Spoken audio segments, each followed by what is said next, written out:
성경 말씀 창세기 22장 1절로 4절까지를 보겠습니다.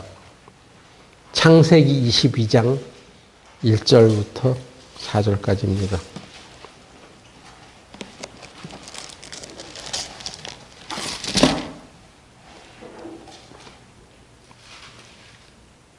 그 일 후에 하나님이 아브라함을 시험하시려고 그를 부르시되 아브라함아 하시니 그가 가로되 내가 여기 있나이다. 여호와께서 가라사대 네 아들 네 사랑하는 독자 이삭을 데리고 모리아 땅으로 가서 내가 네게 지시하는 한 산 거기서 그를 번제로 드리라. 아브라함이 아침에 일찍 일어나 나귀의 안장을 지우고 두 사원과 그 아들 이삭을 데리고 번제에 쓸 나무를 쪼개어 가지고 떠나 하나님이 자기에게 지시하는 곳으로 가더니 제3일에 아브라함이 눈을 들어 그곳을 멀리 바라본지라. 네, 기도드리겠습니다. 거룩하신 하나님 아버지, 우리가 이 세상에 살아가는 가운데 하나님께서 우리에게 주신 많은 것들을 통해 우리가 주님을 올바로 섬기며 살아갈 수 있게 하여 주시고, 오늘 또 우리 교회에게 주시는 이 말씀을 통해서 하나님의 자녀로서 올바로 살아갈 수 있도록 깨달음을 주시옵소서. 성령의 깨닫게 하심으로 우리의 마음을 준비시켜 주시고 새롭게 하여 주시기를 바라오며 예수님 이름으로 기도드렸습니다. 아멘. 5월 달은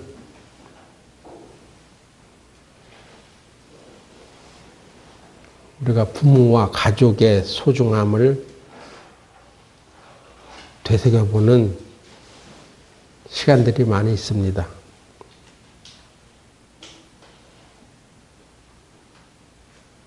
특히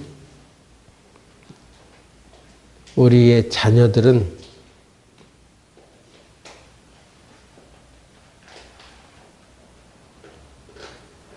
본 대로, 들은 대로, 경험한 대로 그렇게 부모를 닮아가는 것입니다.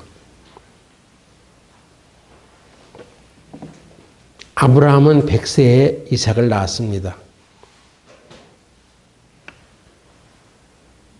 아브라함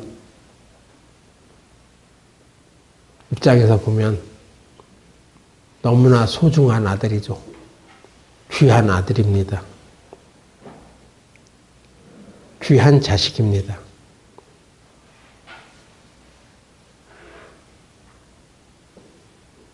그런데 오늘 본문에는 아브라함이 하나님의 명령을 받고 모리아 산으로 가서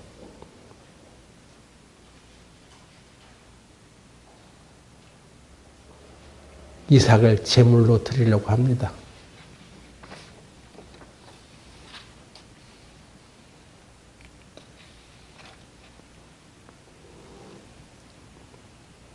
오늘 우리가 생각해 볼 것은 왜 하나님께서 이삭을 제물로 드리라고 했는지라는 것이 아니라, 이 문제가 아니라 하나님의 뜻을 따라 명령을 따라 아버지를 따라가는 이삭의 모습과 또 이삭을 끌고 가는 아버지의 모습을 통해서 우리가 5월의 가정의 달을 맞이해서 부모가 자녀들에게 주는 신앙의 영향이 무엇인가를 생각해 보려고 합니다.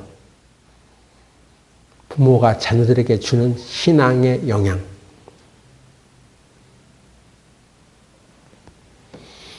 오늘 말씀에 보면은 아브라함이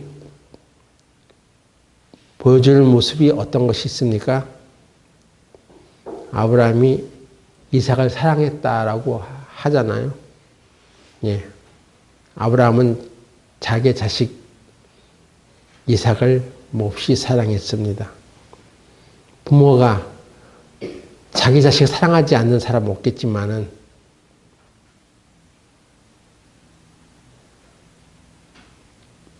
어떻게 사랑하느냐가 문제인 것입니다. 창세기 22장 1절, 2절을 한번 눈여겨봅시다. 이 일 후에 하나님이 아브라함을 시험하시려고 그를 부르시되 아브라함아 하시니 그가 가로되 내가 여기 있나이다. 여호와께서 가라사대 네 아들 네 사랑하는 독자 이삭을 데리고 모리아 땅으로 가서 내가 네게 지시하는 한 산 거기서 그를 번제로 드리라.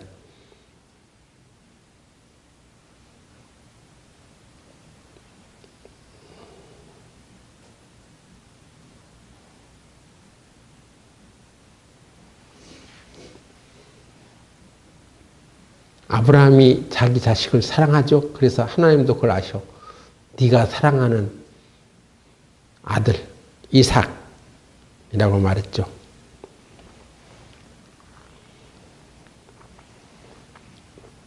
근데 그 사랑하는 아들 이삭을 향해서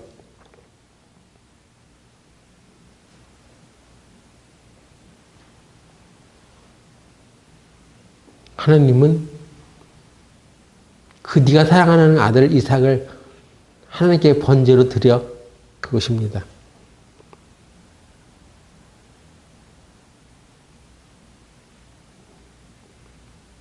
우리는 이 모습을 통해서 하나님께서 말씀하신 사랑은요, 그냥 육신적인 사랑이 아니라는 것을 알 수 있습니다.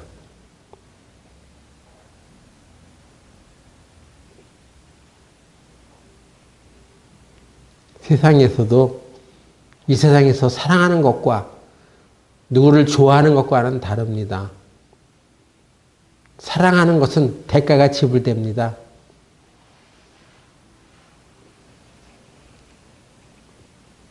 희생이 따릅니다. 수고와 땀이 흘러야 되는 것입니다. 농부가 농사를 질 때 씨를 뿌리고 또 물을 주고 잡초를 제거하고 또 때에 맞는 시기에 맞추어서 그 성장할 수 있는 어떤 환경을 공급해 줘야 하는 것처럼, 조성해 주는 것처럼 열매를 맺기까지 농부는 수고와 땀을 흘려갑니다.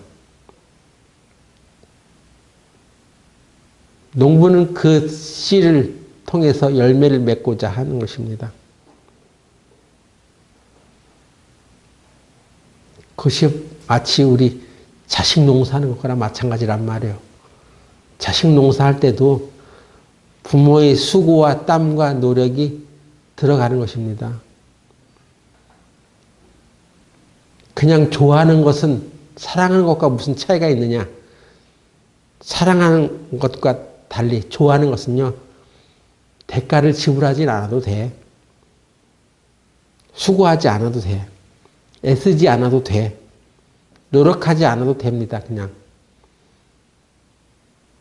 좋아하는 것은 그냥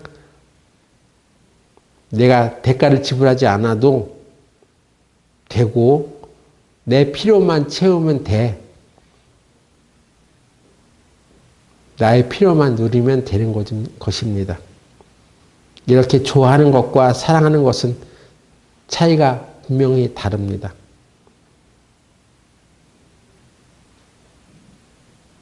아브라함이 자기 독자 이삭을 사랑했다고요? 네, 사랑했습니다. 그래서 하나님께서는 너의 사랑에 대한 어떤 대가를 한번 지불해 봐. 이런 것입니다.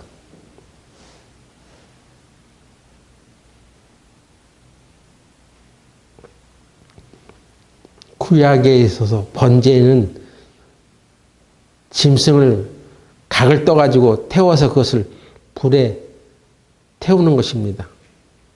그래서 드리는 거예요, 제단에. 동물에게만 있을 수 있는 이런 번제를 하나님이 아브라함에게 명령했을 때 아브라함이 그 하나님에 대해서 의심을 했겠습니까? 안 했겠습니까? 했겠어요? 안 했겠어요? 하나님 이상하시네. 그 동물에게나 하는 그 번제를 내 아들 이삭에게 행해라고?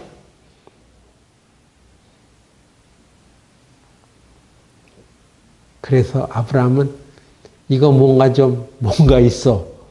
응? 이거 하나님의 속성에 비춰봤을 때 이건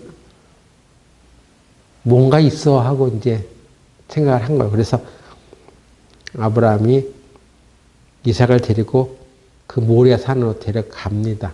가서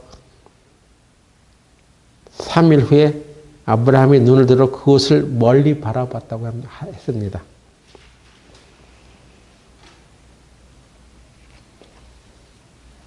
이것은 하나님의 어떤 메시지가 있는 것이다.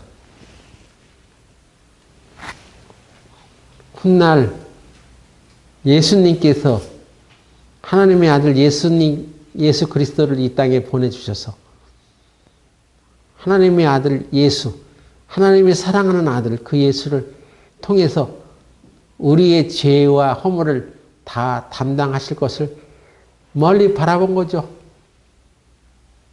이것은 하나님의 그 사랑을 우리들에게 보여주시는 거구나.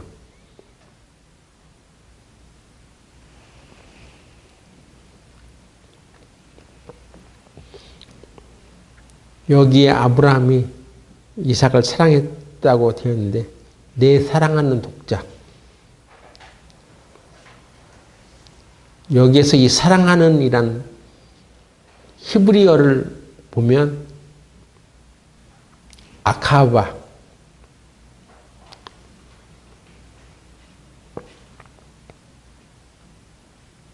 아하바라고 되어 있습니다.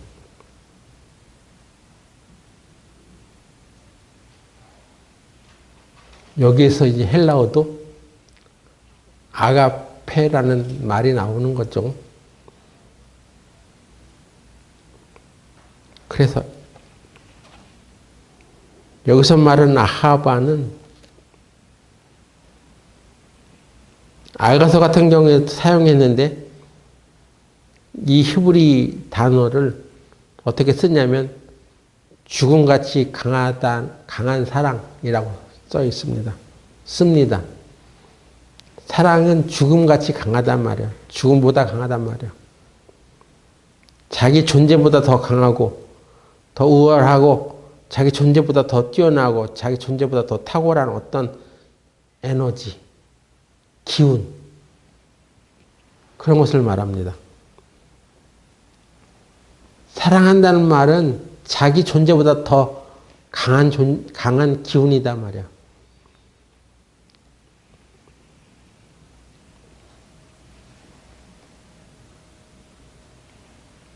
근데 아브라함이 이삭을 그렇게 사랑했단 말이에요. 그래서 하나님께서 그걸 느껴보라고 100살에 이삭을 주신 것입니다. 여러분이 한번 생각해 보세요.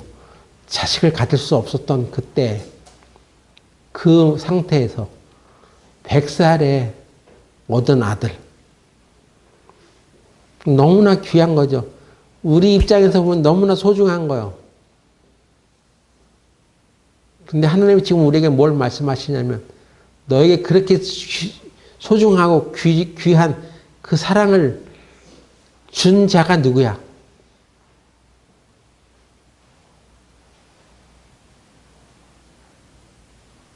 아시겠어요? 내 입장에서는 나한테 정말 소중한 거죠. 그게 귀중한 거고. 그래서 그걸 딱 갖게 됐는데 하나님이 말씀하시는 것은 바로 뭐냐? 네가 그렇게 소중하게 생각하고 사랑하는 그것을 너에게 준 자가 누구야?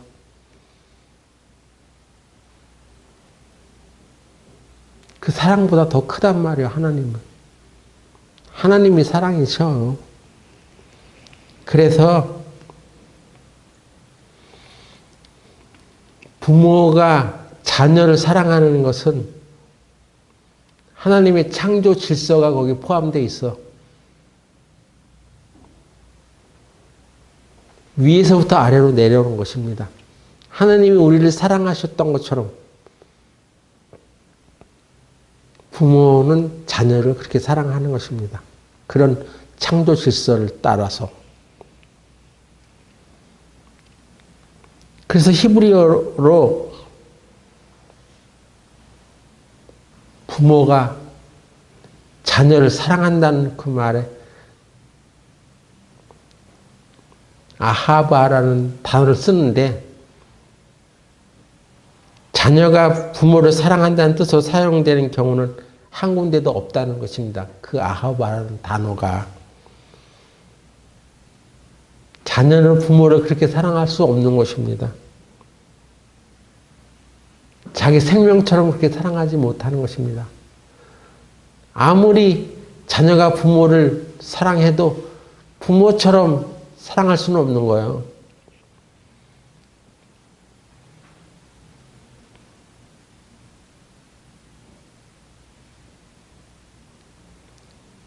그래서 자녀가 부모를 사랑하라는 말을 썼을 때 그 단어는 아하바라는 말을 쓰지 아니하고 키베드라는 단어를 쓴다죠. 용어 자체가 달라.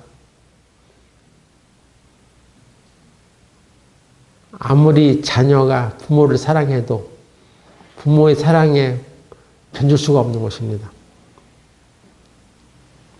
우리가 하나님을 사랑한다고 하지만 하나님이 우리를 사랑하는 것만큼 그런 강도로 사랑할 수 없는 것입니다.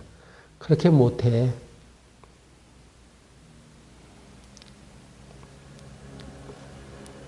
그런데 사람들은 사랑한다는 말을 그 하나님이 우리를 사랑하신다는 그런 개념을 좋아하다,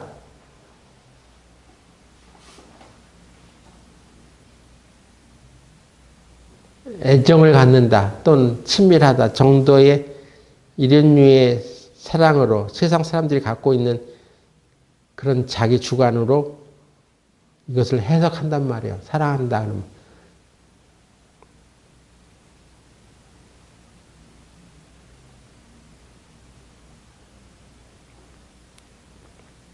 히브리어로 아하브라는 단어는 인간의 감각적인 사랑이나 우리가 이해하는 육신적인 사랑이 아닙니다. 세상적인 사랑이 아니고 신적인 사랑, 그것이 포함되어 있는 것입니다.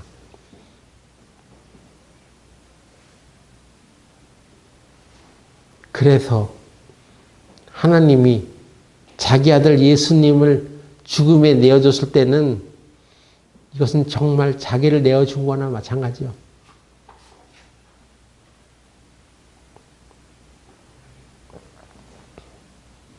육신적인 사랑으로 설명할 수가 없는 것입니다. 그래서 하나님께서 아브라함에게 말했을 때 네 사랑하는 독자 이삭을 번제로 드리라고 했을 때 아브라함의 그냥 가슴이 찢어지는 거죠. 억장이 무너지는 거죠. 그건 너도 한번 겪어봐. 그 심정을 한번 네가 느껴봐. 이제 장차 예수님께서 이 땅에 오실 거거든.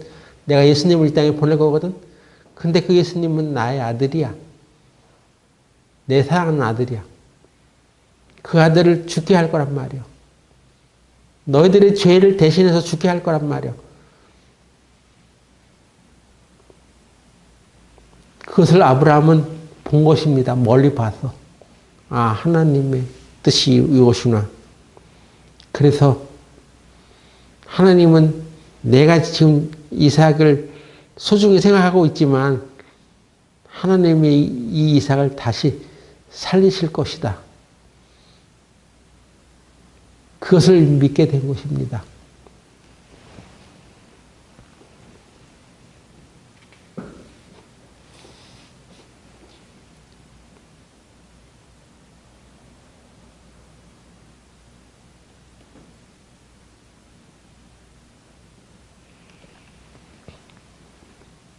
이 정도로 하나님이 그 아들 예수님을 그렇게 끔찍하게 생각하셨던 것처럼 한 가정 안에서 부모도 자녀를 그렇게 사랑해야 된다는 것입니다. 사랑한단 말이요. 그런 사랑의 속성을 받고 이 땅에 우리가 왔단 말이요. 이 세상에 자기 자식을 사랑하지 않는 부모가 있어? 혹 있을 수가 있어. 그건 아주 짐승이지. 사람만도 못한 존재지. 적어도 이 세상에 사람으로 태어나서 한 가정을 꾸렸다면 하나님의 사랑을 가슴에 받고 온 거예요. 그리고 자식이 태어났을 때 그렇게 느끼는 것이 인지상정이고,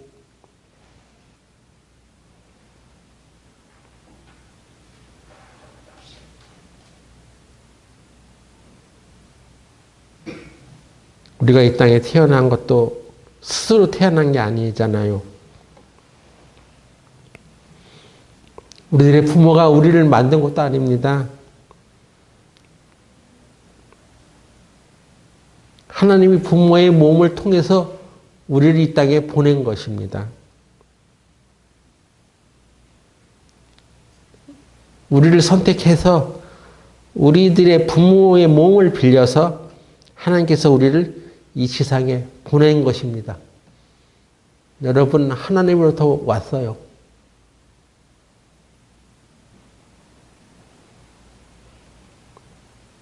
그래서 하나님이 여러분을 이 세상에 보내셨을 때는 내가 어디로부터 왔는가를 알아야 돼. 하나님으로부터 왔단 말이야, 여러분이. 저와 여러분은 어디서부터 온 것이냐면 하나님으로부터 온 거예요. 하나님으로부터.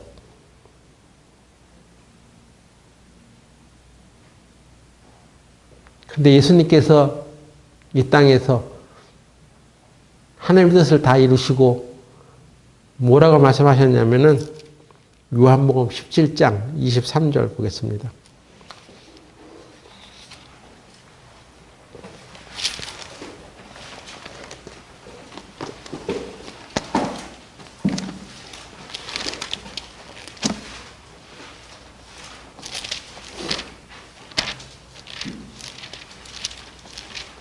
요한복음 17장 23절. 곧 내가 저희 안에 아버지께서 내 안에 계셔 저희로 온전함을 이루어 하나가 되게 하려 함은 아버지께서 나를 보내신 것과 또 나를 사랑하신 것 같이 저희도 사랑하신 것을 세상으로 알게 하려 함이로소이다.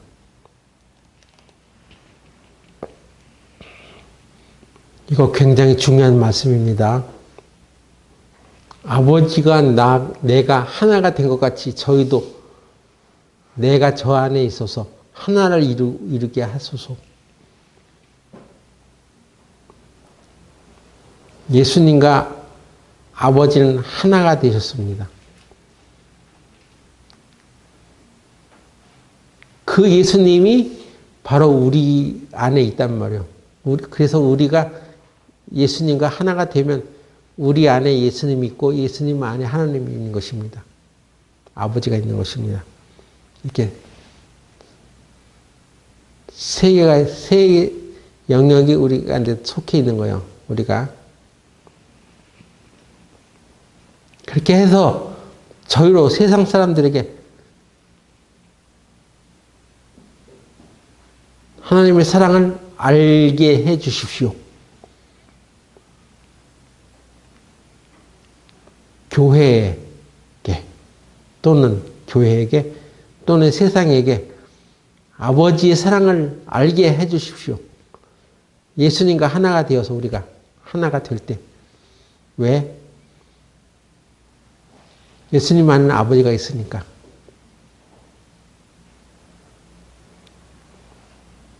그러니까 여러분, 우리가 사랑한다는 말은 하나님의 창조 질서에 입각해서 사랑을 해야 되는 것입니다. 응? 우리가 다른 사람을 그냥 육신적으로, 세상적으로 좋아하는 것을 말하는 게 아니에요. 내가 누군가를 사랑한다면 하나님의 말씀의 질서대로 사랑해야 된단 말이야. 그러려면 먼저 무엇을 해야 돼? 예수님과 내가 하나가 되어야 돼.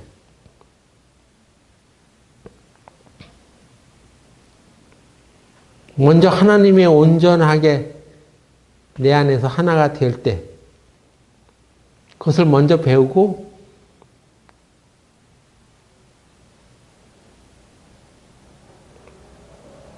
그 힘을 바탕으로 그런 원리로 사랑해야 된다는 것입니다. 부모가 자녀에게 주는 사랑도 마찬가지입니다. 하나님의 질서에 입각한 사랑으로 먼저 내가 예수님과 하나가 되어서 그 사랑으로 말미암아 거기에 대한 이해를 하고 아버지께서 나를 사랑하신 것처럼 저희도 하나가 되게 하여 주시옵소서.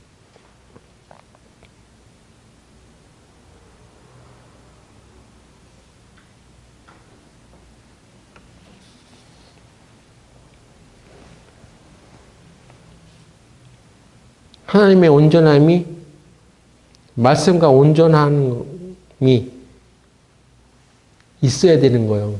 내 사랑하는 모습 속에는. 그런데 그리스도와는 온전함이 없이 말씀과는 온전히 그런 것이 빠져있는 사랑은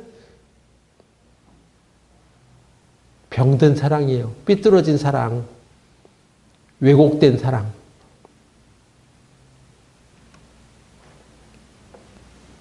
세속적인 사랑.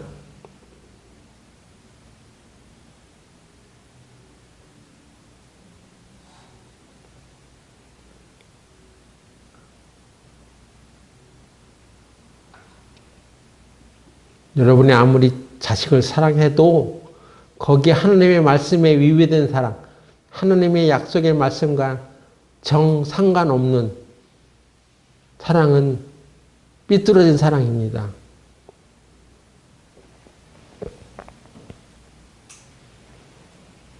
그건 병든 사랑이라고요.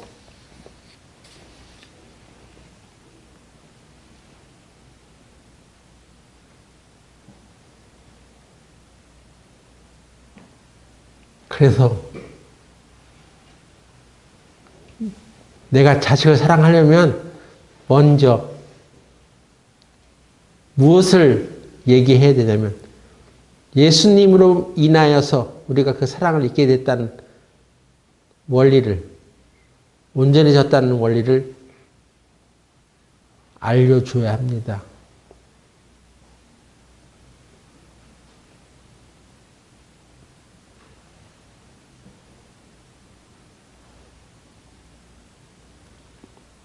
장차 예수님이 와서 우리 죄를 사해 주실 것이라는 원리를 알지 못했던 가인의 후손들은 어떻게 됐습니까? 가인에게는 어떤 일이 벌어졌습니까? 창세기 4장 보세요. 창세기 4장 8절.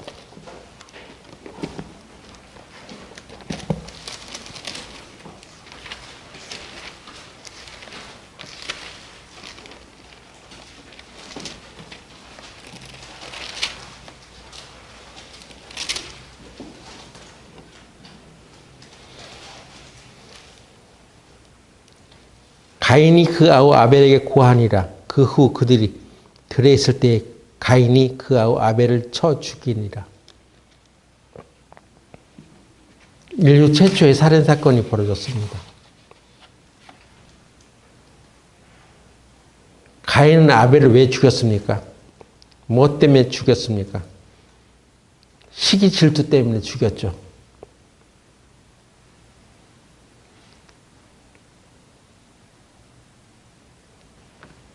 그런데 그런 이후에 가인이 뉘우쳤겠습니까?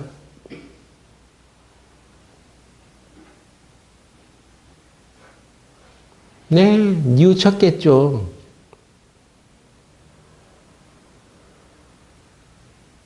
회개했겠습니까? 네, 회개했겠죠.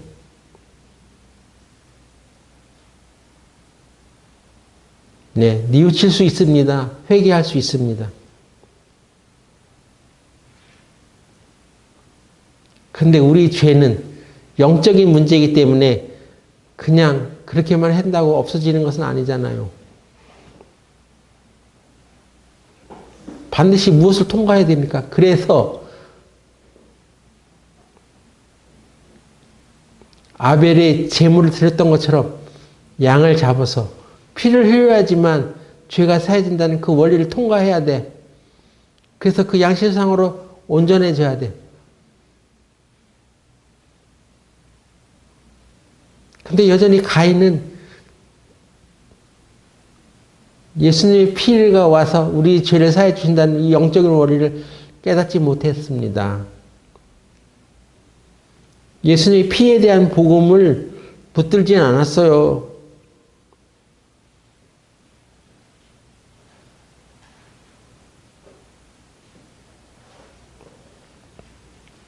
사단은 그의 눈에서 그걸 가려놨습니다.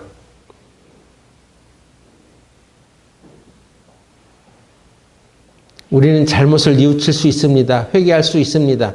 예, 얼마든지 회개할 수 있어요.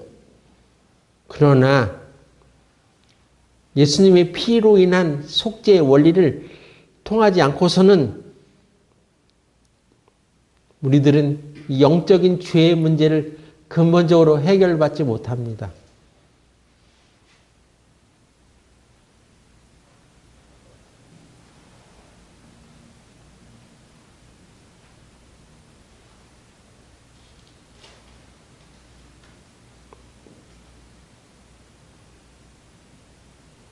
죄가 내 안에 들어왔어. 이미 그 죄가 빠져나가지 못한단 말이야. 예수님의 피가 아니면 어디 나갈 데가 없어. 가려질 데가 없는 거야. 그래서 반드시 예수님의 피로 인해서 내가 죄사함 받는 것을 깊이 인식해야 됩니다.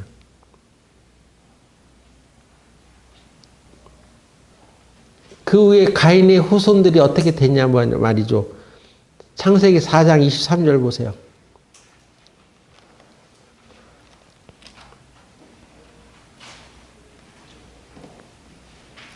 라멕이 아내들에게 이르되 아다와 실라여 내 소리를 들으라.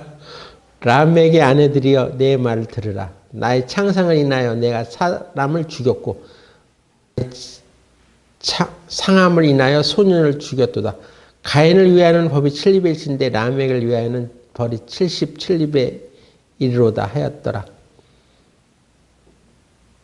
가인의 후손 중에 라멕이라는 사람이 태어났는데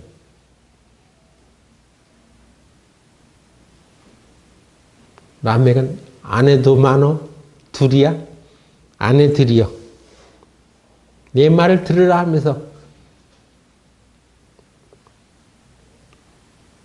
라멕은 아주 극악무도한 사람이 되었습니다. 조금만 나이가 상처가 되고 아픔이 되고 자존심을 건들면 확 그냥 엎어버리는 거야. 가인을 위하여는 벌이 700인데 라멕을 인하여는 77배가 벌이 될 것이다 하면서 지 마음의 판단자가 자기야 그냥 조금만 마음 상하게 하면 그냥 다 그냥 죽여버리는 것입니다. 라멕의 아버지가 누굽니까? 응?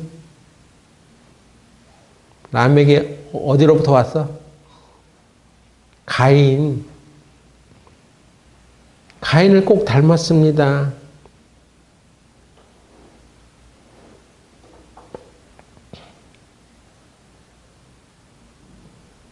이건 우리 현실을 보면 다 알 수 있어요.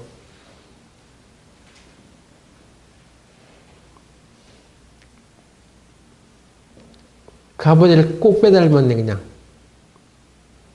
그 부모를 꼭 빼닮았잖아.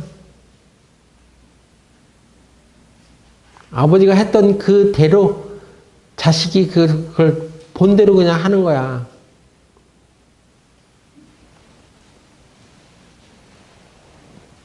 가인은 결국 자녀들에게 예수님의 피의 복음을 온전하게 증거해 주지 못한 거예요.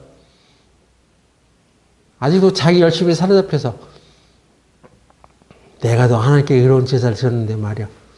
아벨이 양 한 마리 죽여서 그 피를 드렸다고 동생 아벨의 제물을 받아? 나는 도저히 인정할 수 없어. 열심히 살아갔겠지 인생을. 그러나 피의 복음은 그의 눈에는 가려져 있는 것입니다.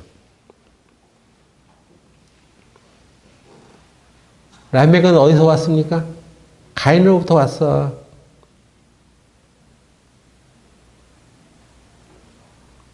그래서 그 후손들이 누구가 누구를 낳고 하면서 자식이 번성해 나가는데도 불구하고 그들에게는 육신적인 사랑만 남아있고 하나님의 질서에 의한 사랑은 없는 거예요.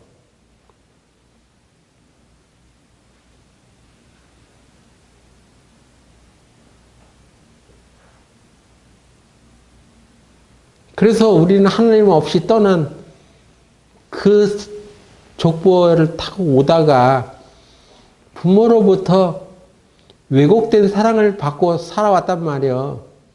삐뚤어진 사랑을.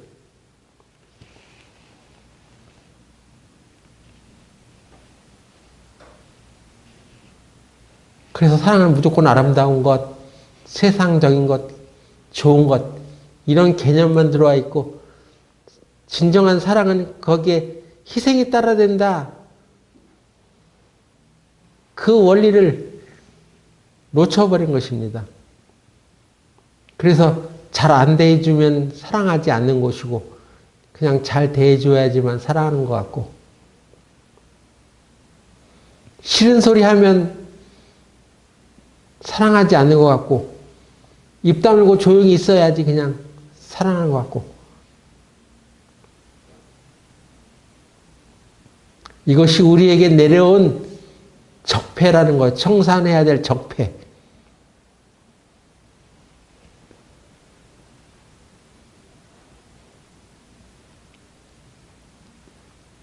그 적폐를 끊어내는 것이 바로 예수님의 피였잖아요.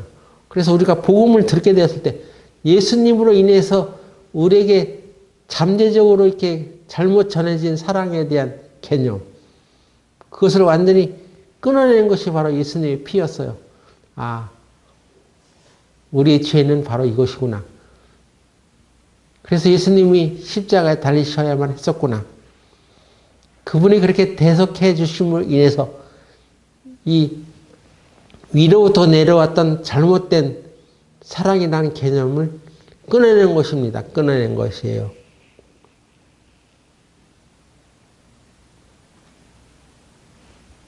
그래서 여러분의 자녀들에게 예수님의 피의 복음을 전해준 것은 정말 이것은 획기적인 것입니다.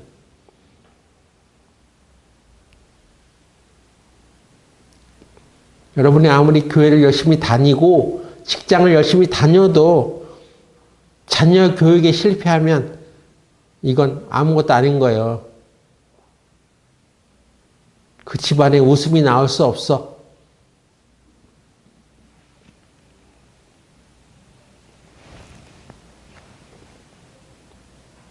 예수님의 복음을 모르면 우리의 삶은 실패한 것입니다.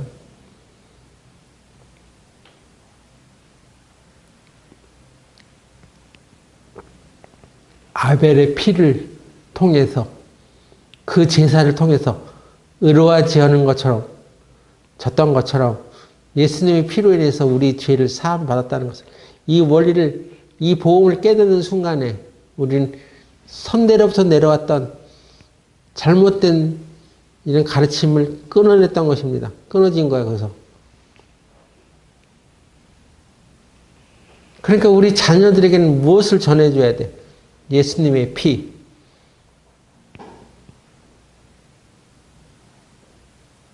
하나님의 무한하신 사랑. 대가를 지불한 사랑.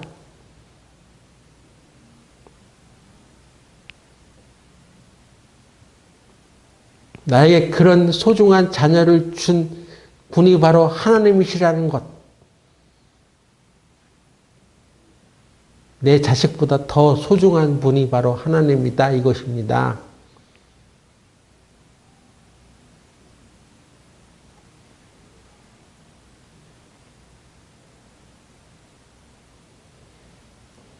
여러분이 아무리 열심히 노력하고 애쓰고 세상에서 열심히 살고 열심히 교회 다니고 열심히 직장을 다녀도 열심히 봉사해도 자녀들에 대한 이 전달이 안 되면 모든 것을 다 놓치는 거예요.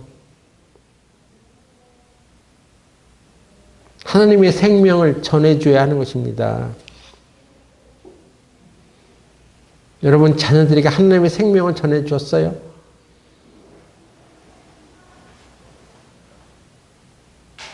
하나님의 사랑을 제대로 전해줬냐 하는 거죠.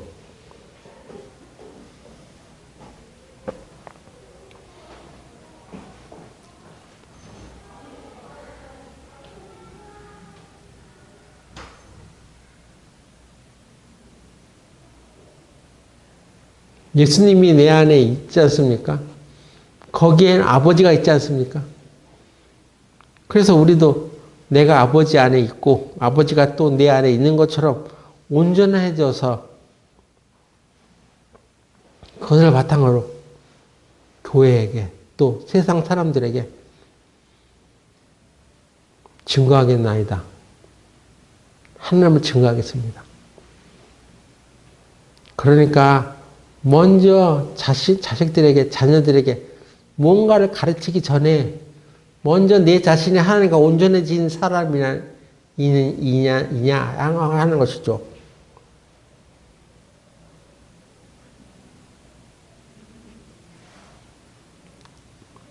먼저 내 자신이 하나님과 온전해지면 그걸 바탕으로 자식들에게 온전한 하나님의 사랑을 전해줄 수 있는 것입니다. 증거해 주는 거예요, 그것이.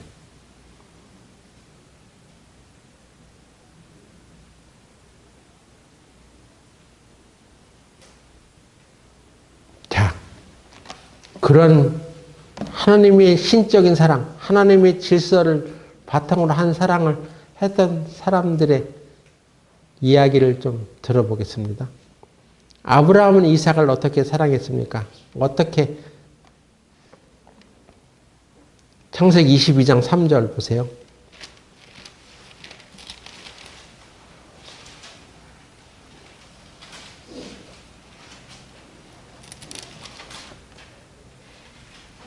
아브라함이 아침에 일찍 일어나 나귀의 안장을 지우고 두 사람과 그 아들 이삭을 데리고 번제에 쓸 나무를 쪼개어 가지고 떠나 하나님이 자기에게 지시하는 곳으로 가더니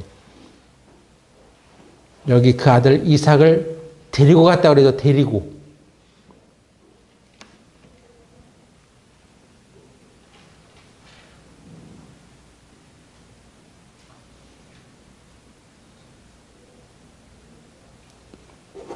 여기 데리고 간다. 이건 히브리어로 라카흐라고 하는 것인데, 라카흐. 데리고. 그냥 어거지로 데리고 갔다는 얘기가 아니야. 이 라카흐는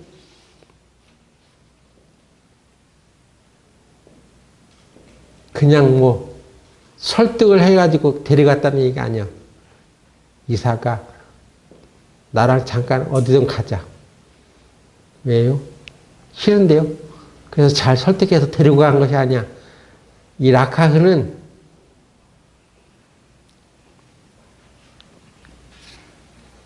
아브라함이 하나님과 온전함을 이뤘기 때문에 이삭을 데리고 가는 데 있어서 주도권을 가지고 데려갔단 말이야.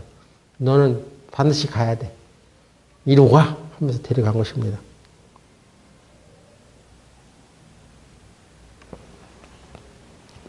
이 데려간다는 단어를 창세기에 에녹에게도 사용했습니다. 하나님께서 그를 데려가심으로 하나님이 그를 데려갔대죠. 거기에는 하나님이 에녹을 하나님이 주도권을 가지고 데려간 것입니다. 거기 의중을 떠보고 갈래 말래 이렇게 비 맞춰가지고 데려간 게 아니에요. 여기 쓴 단어가 라카흐예요. 하나님의 나라로 산채로 데려감을 당했다고 되어 있지 않습니까? 데려갔다.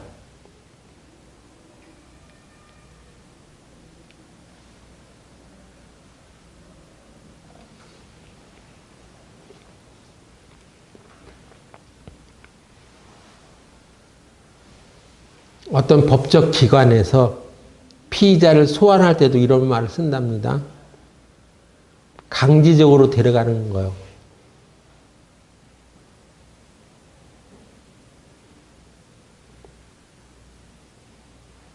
자녀들을 예배 자리로 데려올 때도 마찬가지요. 오늘 교회 가? 안 가? 안 갈래? 그럼 알아서 하든가. 이것이 아니라는 것입니다. 너는 예배 드리러 와야 돼. 너는 꼭 교회에 나와야 돼. 그게 데려가는 거야, 그게. 아브라함이 이삭을 데리고 갔던 그 의미가 바로 그것입니다.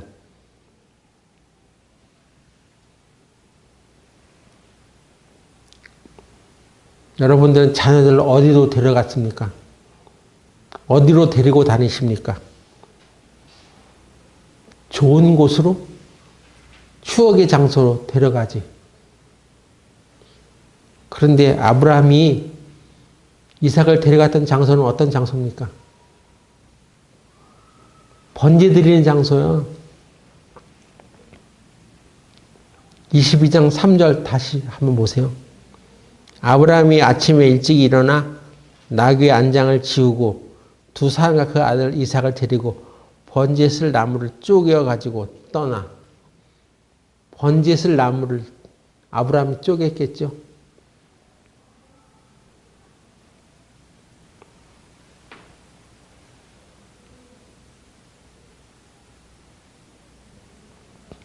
그 나무를 쪼갤 때 이삭도 그걸 쪼개는 거. 그리고 그것을 지우고 메고 떠나게 한 것입니다. 데려간 것입니다.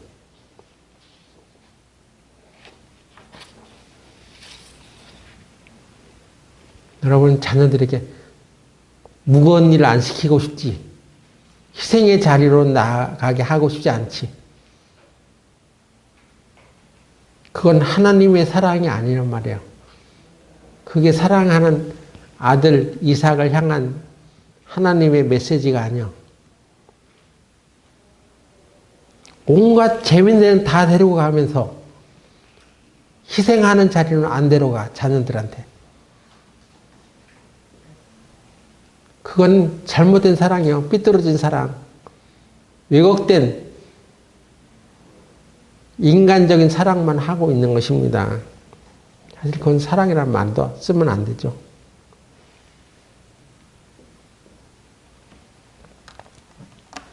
예수님은 그 사랑하시는 제자 베드로에게 이런 말 한 거 아세요?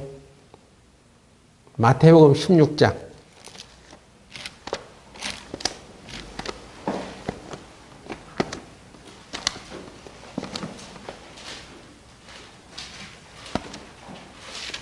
16장 23절.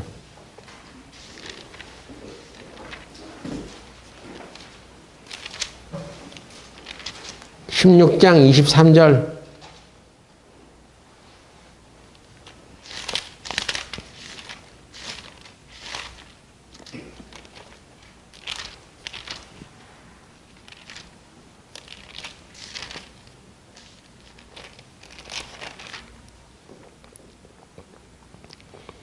예수께서 돌이키시며 베드로에게 이르시되 사단아 내 뒤로 물러가라.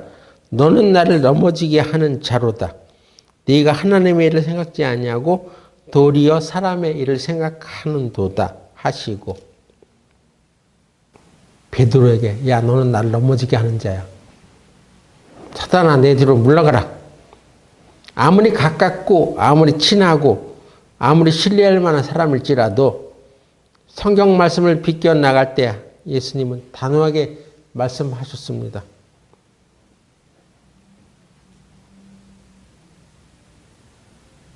너가 지금 하나님의 나라, 하나님의 일을 생각하지 않냐고 사람의 일을 생각하는 거냐? 우리는 왜 이 말을 못할까요? 왜 우리는 이런 말을 못할까요? 받을까봐 못하지. 그 사이 안 좋아질까봐 못하지. 두려우니까 못하죠. 자신 없으니까 못하는 것입니다.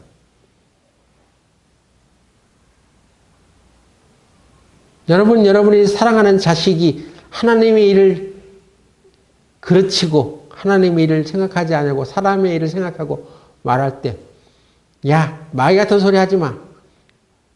그렇게 단호하게 훈계할 수 있어요?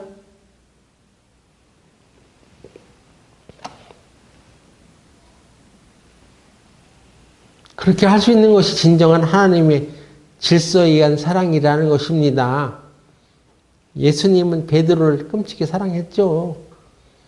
근데 그 사랑하는 베드로한테 이런 말을 거침없이 해버리잖아, 그냥. 말씀에 위배되는 짓을 할 때는, 삐뚤어 나갈 때는 단호하게 얘기하는 거야. 근데 우리는 너무나 인간적인 사랑들을 하고 있는 것입니다. 마치 그것이 옳은 것처럼.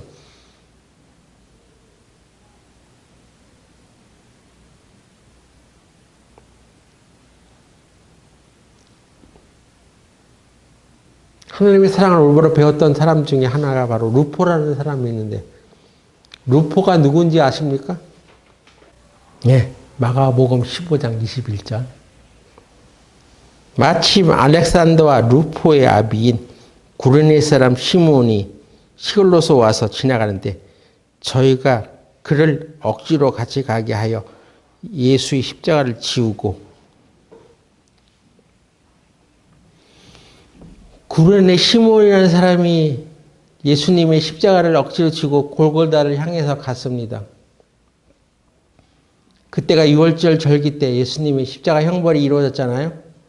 그래서 구레네 시몬이 자기 아내와 함께 이 유월절 절기를 지키기 위해서 예루살렘 성에 도착한 것입니다. 왜? 예배를 드리기 위해서 온 것입니다. 그때 그의 자녀인 알렉산더와 루포도 함께 왔다고 하는 것입니다. 무슨 얘기냐? 예수 믿는 사람들이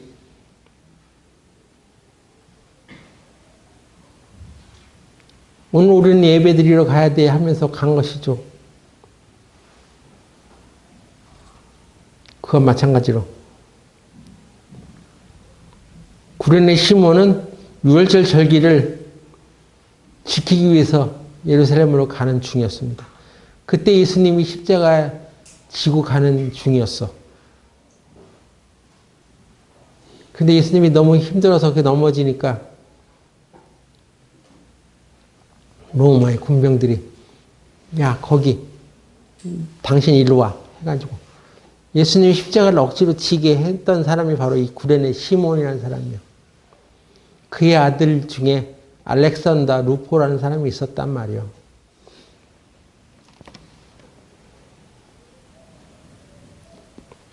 근데 이 사람에 대해서 사도 바울이 뭐라고 얘기했냐면 로마서 16장 13절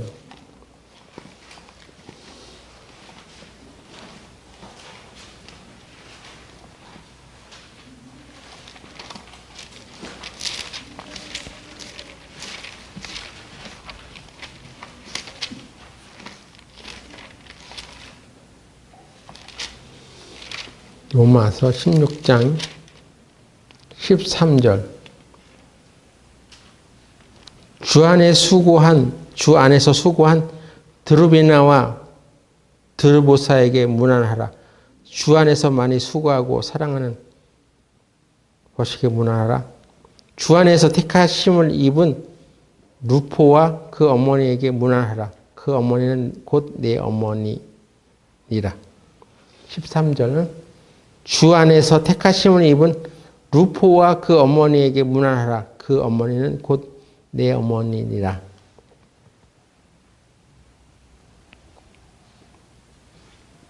사도 바울은 이 루포를 언급합니다. 이 루포가 누구요? 구레네 시몬의 아들이죠. 그리고 루포의 어머니에게 문안하라는데 루포의 어머니는 누구요? 구레네 시몬의 아내죠.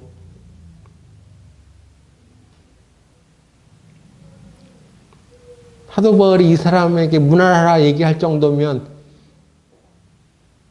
이 사람이 그래도 교회 안에서 어떤 지도적인 역할을 하고 있었기 때문이 아니겠습니까?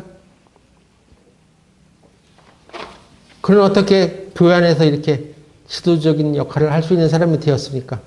비중 있는 사람이 되었겠습니까? 그 아버지 구레네 시몬이 예수님의 십자가를 대신 지고 가는 그 모습을 보았기 때문에 나중에 자기 아버지한테 물어봤겠죠. 아버지는 왜 이 십자가를 졌습니까? 이 십자가는 예수님이 지고 가시는 거 아니에요? 이 예수님이 바로 우리 죄를 지고 가신 분이다. 거기에 참여했던 사람입니다.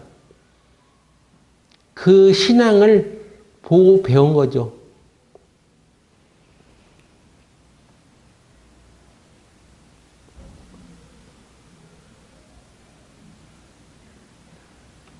세상이든 교회든 배울 점이 있는 사람들을 통해서 우리는 배워야 합니다. 우리 신앙의 본이 된 사람들은 누굽니까?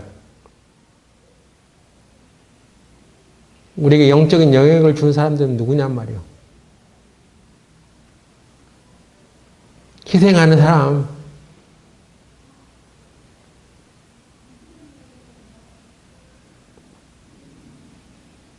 루포는 그래서 부모를 따라다니면서 교회를 위한 희생이 무엇이어야 되는지를 아는 사람이요. 배운 사람이요.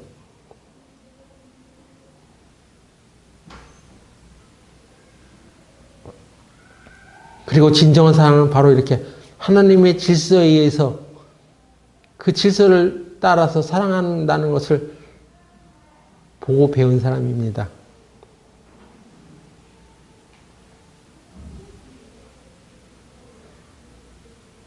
우리는 내 자식을 내 피부치라고 생각해서 끔찍히 생각하는데 자녀들이 스스로 선택하고 결정할 수 있는 때가 될 때까지는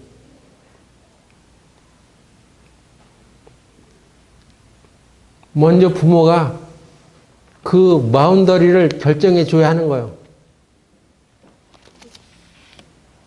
에베소서 6장 4절 보세요.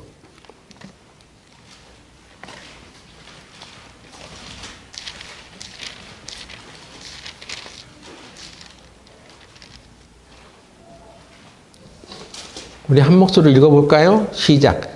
또 아비들아 너희 자녀를 노엽게 하지 말고 오직 주의 교양과 훈계로 양육하라. 여기 아비들아 했으니까 아버지들에게만 한 얘기라고 생각이 들어지는데 그렇지 않습니다. 이거 현대인의 성경 역본에 보면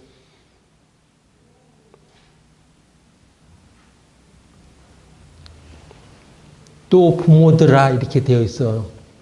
아버지든 어머니든 자식을 노엽게 하지 말라는 얘기가 뭡니까? 이 노엽게 하지 말라는 얘기는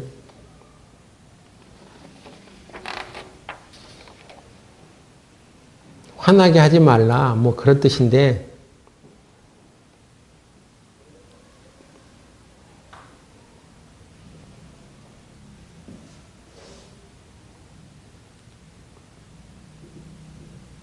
부모가 자기 위주로 자기들이 정한 어떤 원칙으로 얘기하지 말고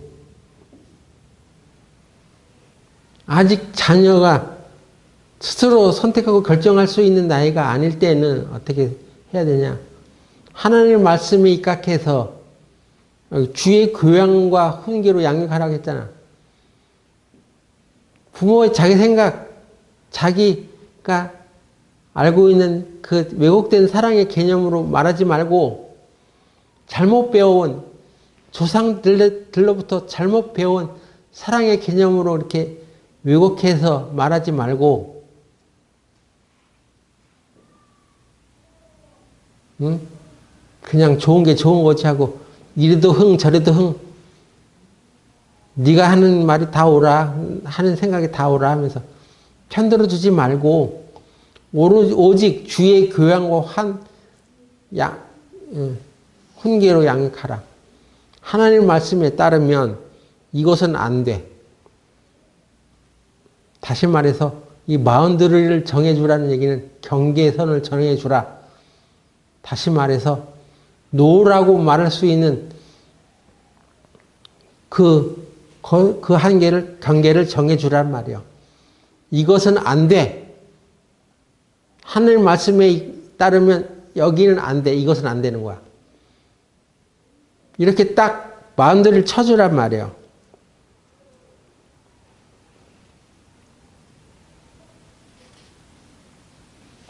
그래서 지나친 간섭이나 불합리한 기준을 주지 말고 하나님 말씀에 입각한 가르침을 주어서 그 가르침을 따라서 자녀들이 사랑하며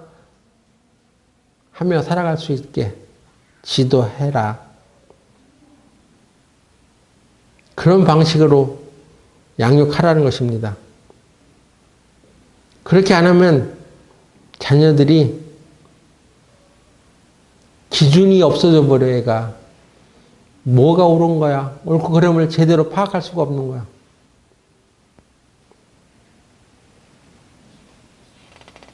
아셨죠? 오직 하나님의 말씀에 입각해서 이것은 하나님의 말씀에 입각해서 이것은 아니야. 그렇게 하면 안 돼. 네가 아무리 때를 써도 안 돼. 그것은 안 되는 거야. 안 되는 것은 안 되는 거야 하고 딱 바운더리를 쳐주란 말입니다. 예수님도 누가 내 모친이며 내 형제냐고 말하셨어요. 마태복음 12장 48절.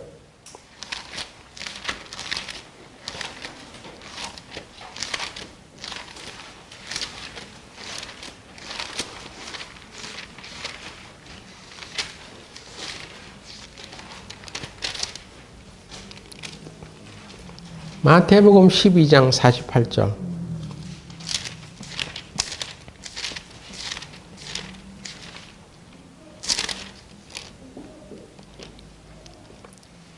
말하는 사람에게 대답하여 가라사대 누가 내 모친이며 내 동생들이냐 하시고 2번하고 혹 형제들이냐 하시고 손을 내밀어 제자들을 가리켜 가라사대 나의 모친과 나의 동생들을 보라. 누구든지 하늘에 계신 내 아버지 뜻대로 하는 자가 내 형제요 자매요 모친이니라 하시더라. 하나님 뜻대로 행하는 자가 내 모친이요 내 형제야. 여러분, 어떤 사람이 진정한 내 자식이고 내 형제고 내 자녀이겠습니까? 응? 그냥 육신의 자녀면 자녀야 그냥? 아닙니다. 누가복음 8장 21절 보세요. 이 동일한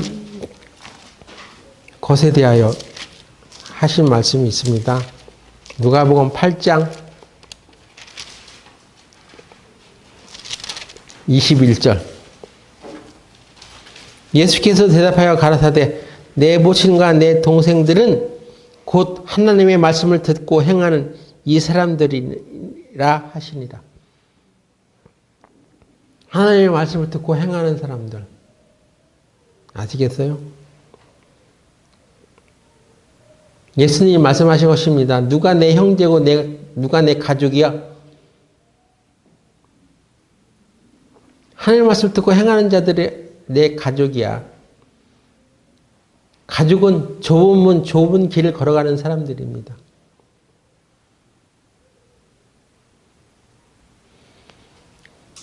하나님의 사랑은 그리스도와 내가 온전히 하나가 되어야 하는 거요.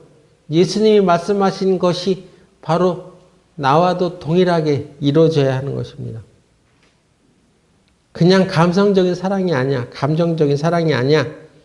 사랑은 대가가 있어야 되고 희생이 있고 그 모든 것이 전부가 될 정도로 신적인 사랑, 신적인 질서가 있는 것입니다. 좁은 문, 좁은 길을 함께 걸어가는 길에 딴소리 하는 사람들, 그들은 좁은 문, 좁은 길을 가는 사람들이 아니야. 하나님이 정해 놓으신 질서대로 따라가는 것이 그것이 사랑이고, 아브라함이 번제의 제목을 쪼개고 그것을 메고 갔을 때 함께 쪼개고 그것을 메고 가는 것처럼 그 어려움을 같이 함께 나누는 것이 바로 사랑의 가족이라는 것입니다.